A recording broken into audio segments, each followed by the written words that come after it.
Ada dua berita dimainkan oleh dua kepentingan di dalam melakukan propaganda. Pihak Amerika dan sekutunya yang kita sebut saja mereka incumbent penguasa dunia melawan oposisi yang antitesa banyak hal ketidaksetujuan dengan incumbent yang hanya membuat penguasa menjadi kekuasaannya semakin absolut. Media barat menganggap Putin, Rusia adalah agresor, villain, penjahat perang, tokoh musuh semua orang. Sementara Putin menjadi superhero bagi negara-negara yang lama dijajah barat secara ekonomi dan dijajah secara politik, atau dikenal dengan dijajah melalui soft power, bukan pengendalian hard power ala abad pertengahan Eropa menguasai Asia, menguasai Afrika, dan menguasai Amerika Latin, alias kebanyakan negara selatan dan tengah khatulistiwa.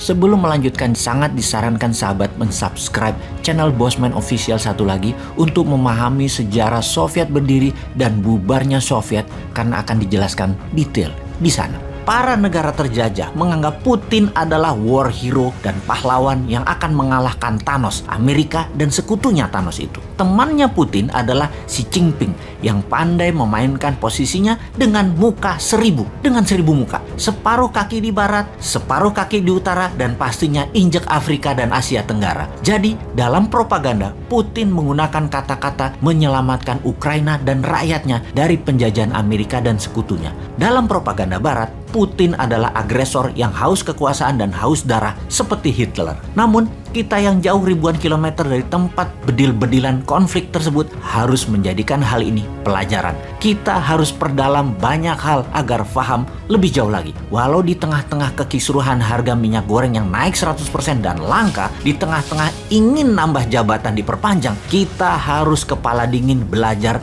dan memahami arah dunia yang terjadi sekarang. Kita lihat jejak sejarah sebentar. Sejarah NATO dan bagaimana NATO bekerja sebagai tool kekuasaan hegemoni Amerika dan sekutunya.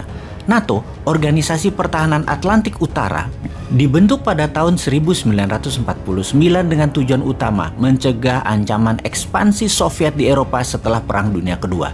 Setelah itu, Amerika memandangnya sebagai alat untuk mencegah kebangkitan tendensi nasionalisme di Eropa dan untuk mendorong integritas politik di benua tersebut. Pada intinya, organisasi ini berperan sebagai aliansi keamanan kolektif dengan tujuan memberikan pertahanan bersama melalui sarana militer dan politik jika negara anggotanya terancam oleh negara eksternal. Akibat kebuntuan konflik perbatasan antara Rusia dan Ukraina, Ukraina semakin berambisi bergabung dengan aliansi NATO ini. Namun bagi Rusia, gagasan itu merupakan garis merah. Ini alarm, tanda bahaya nyala.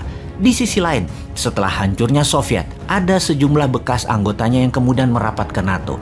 Aliansi ini juga berisi belasan bekas anggota Pakta Warsawa dulu yang dibentuk untuk menandingi NATO. Pada bulan Maret 1999, 3 negara Eropa Timur bergabung dengan Pakta Pertahanan NATO, yaitu Polandia, Ceko, dan Hongaria.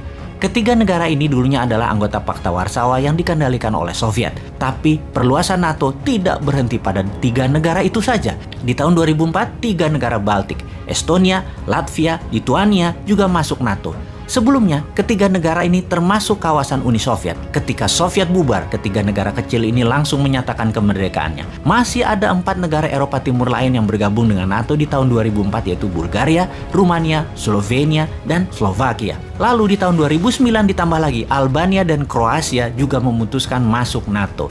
Artinya hanya dalam kurun waktu 15 tahun ada 12 negara Eropa Timur yang dulu berada di bawah pengaruh Soviet akhirnya bergabung dengan Pakta Pertahanan Aliansi Barat NATO. Rusia gelisah.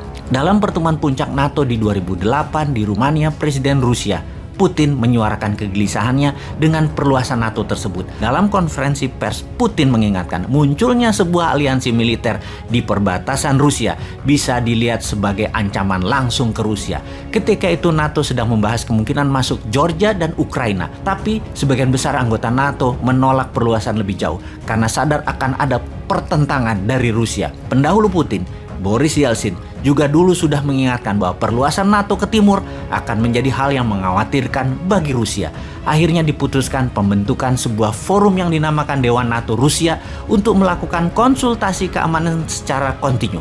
Intinya, Putin tetap menolak. Pada awal masa jabatannya, Vladimir Putin sebenarnya mencoba membangun kerjasama dengan NATO baru tersebut.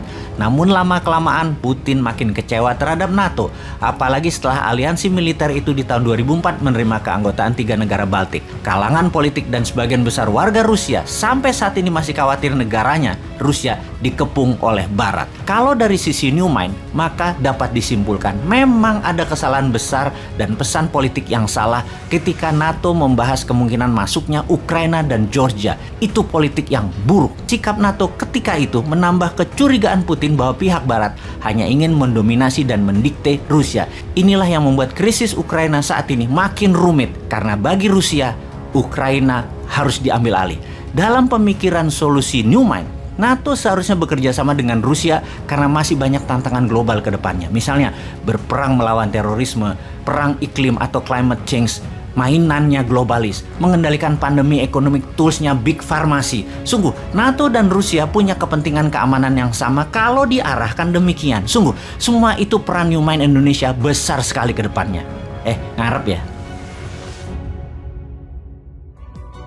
And together with our allies and partners, we will keep up the pressure on Putin's crumbling economy, isolating him on the global stage.